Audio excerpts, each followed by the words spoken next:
بسم اللہ الرحمن الرحیم۔ السلام علیکم ورحمۃ وبرکاتہ۔ محترم ناظرین، آج کی اس ویڈیو میں ایک ایسے درخت کے بارے میں جانیں گے کہ جس کے بارے میں نبی کریم صلی اللہ علیہ وآلہ وسلم نے فرمایا کہ جس نے دنیا میں اس درخت کی ٹہنی کو پکڑ لیا تو یہ درخت اسے جنت میں لے جائے گا۔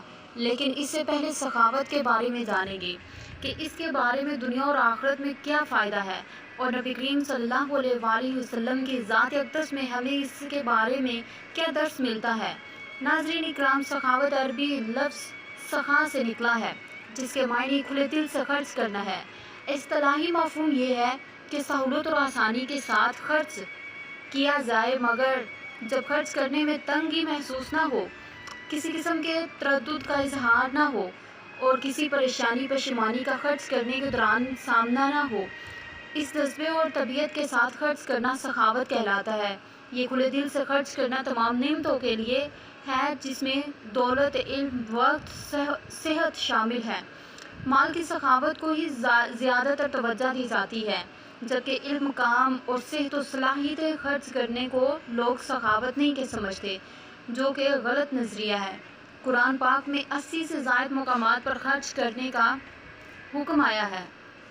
ارشاد باری تعالیٰ ہے، اور اللہ کی راہ میں خرچ کیا کرو اور اپنے ہاتھوں خود کو ہلاکت میں نہ ڈالو، اور احسان کرو، بے شک اللہ تبارک و تعالیٰ محسنین سے محبت کرتا ہے۔ اور جو اللہ کی قرض حسنہ سے دے، پھر وہ اس کے لیے اسے کئی گنا بڑھا دے گا، اور اللہ ہی تنگی اور کشادگی کرتا ہے، اور تم اس کی طرف لوٹائے جاؤ گے۔ اے ایمان والو، جب ہم نے تمہیں دے رکھا ہے، اس میں سے خرچ کرتے رہو، اور اس سے پہلے کہ وہ دن آئے جس میں نہ تجارت ہے، نہ دوستی کام آئے گی، اور نہ شفاعت ہو سکے گی، اور تم جو مال بھی خرچ کرو گے تمہارے اپنے فائدے میں ہوگا، اور اللہ کی رضا کے لیے سوا تمہارے خرچ کرنا نامناسب نہیں ہوگا، اور تم جو مال بھی راہ خدا میں خرچ کرو گے تمہیں اس کا پورا اجر دیا جائے گا، اور تم پر کوئی ظلم نہیں کیا جائے گا، اور آگ سے بچو گے۔ وہ متقی جو اپنا مال خرچ کرتا ہے اور کسی کا اس پر احسان نہیں جس کا بدلہ دیا جائے، مگر رب کی رضا حاصل کرنے کے لیے وہ عنقریب راضی ہو جائے گا۔ تم پر ہرگز بھلائی کو نہ پہنچو گے، اور جب تک راہ خدا میں اپنی پیاری چیز نہ خرچ کرو گے جو تم خرچ کرو گے اللہ کو معلوم ہے۔ محترم ناظرین، آئیے اب احادیث مبارکہ میں سخاوت کی اہمیت و دافعیت کے بارے میں جانتے ہیں۔ حضرت ابو سعید رضی اللہ تعالی عنہ سے روایت ہے کہ رسول کریم صلی اللہ علیہ وآلہ وسلم نے فرمایا، اپنی حیات میں 1 درہم خرچ کرنا مرتے وقت 100 درہم خرچ کرنے سے افضل ہے۔ نمبر 2، نماز کلمہ طیب اور سخاوت گناہوں کو مٹا دیتے ہیں۔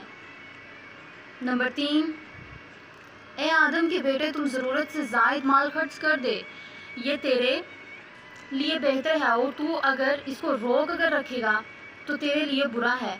بقدر کفایت روکنے پر ملامت نہیں۔ نمبر 4، حضرت ابو سعید رضی اللہ تعالیٰ عنہ روایت کرتے ہیں کہ رسول کریم صلی اللہ علیہ وآلہ وسلم نے فرمایا، 2 خصلتیں مومن میں جمع نہیں ہوں گی، بخل اور بد اخلاقی۔ بخیل اللہ کا دشمن ہے، چاہے وہ زائد ہی کیوں نہ ہو۔ امیر المومنین حضرت عائشہ رضی اللہ تعالیٰ عنہا فرماتی ہیں کہ ایک عورت جس کا ہاتھ سوکھ گیا تھا، حضرت محمد صلی اللہ علیہ وآلہ وسلم کے پاس آئی اور کہنے لگی، یا رسول اللہ صلی اللہ علیہ وآلہ وسلم، دعا کیجیے کہ میرا ہاتھ ٹھیک ہو جائے۔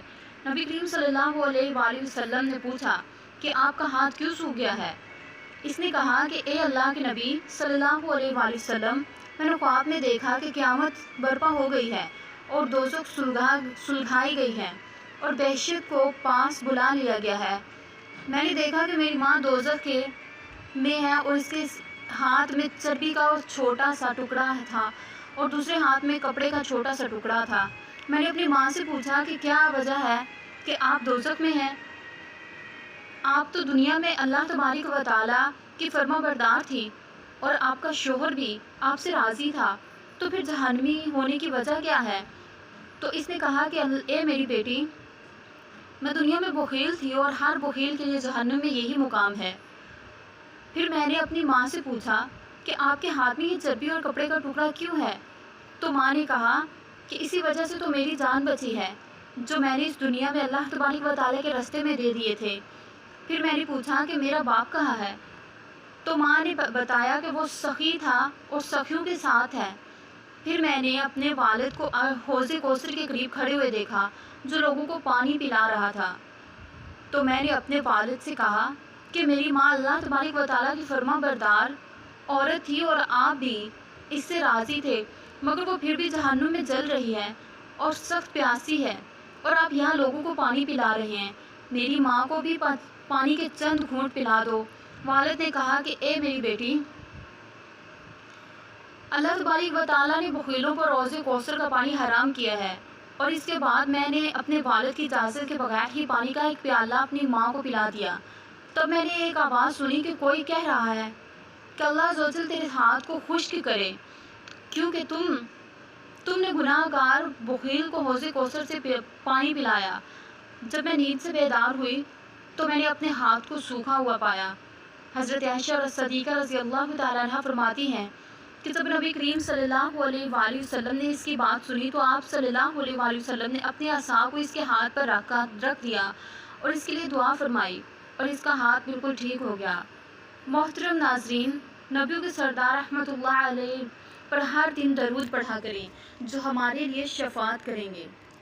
اور وہ نبیوں کے سردار رحمۃ اللہ العالمین نبی آخر الزمان حضرت محمد صلی اللہ علیہ وآلہ وسلم نے فرمایا کہ جنت میں ایک درخت ہے جس کا نام سخاوت ہے، جس کی ٹہنیاں دنیا میں لگی ہوئی ہیں، اور جس شخص نے اس درخت کی ایک ٹہنی کو پکڑ لیا وہ درخت اس کو جنت کی طرف کھینچ لیتا ہے۔ اور بخیل دوزخ کا ایک درخت ہے جو دوزخ میں اگا ہوا ہے، اس کی ایک شاخ بھی دنیا میں جھکی ہوئی ہے، جس نے اس کی شاخ کو پکڑ لیا وہ شاخ اس کو دوزخ میں کھینچ کر لے جائے گی۔ حضرت ابو ہریرہ رضی اللہ تعالی عنہ سے روایت ہے کہ رسول اللہ صلی اللہ علیہ وآلہ وسلم نے فرمایا، سخی اللہ کے قریب ہے، جنت کے قریب ہے، تمام لوگوں کے قریب ہے، جہنم سے دور ہے، اور بخیل اللہ سے دور ہے، جنت سے دور ہے، لوگوں سے دور ہے، جبکہ دوزخ کے قریب ہے۔ اللہ تبارک و تعالیٰ سے دعا ہے کہ اب ہم سب کو جنت میں اس درخت یعنی سخاوت کے ٹہنیوں کو تھامے رکھنے اور بخیل کی ٹہنیوں سے دور رکھے کی طاقت عطا فرمائے۔ محترم ناظرین، نبی کریم صلی اللہ علیہ وآلہ وسلم کے ناموں میں سے کوئی بھی ایک نام کومنٹ میں ضرور تحریر فرمائیے گا۔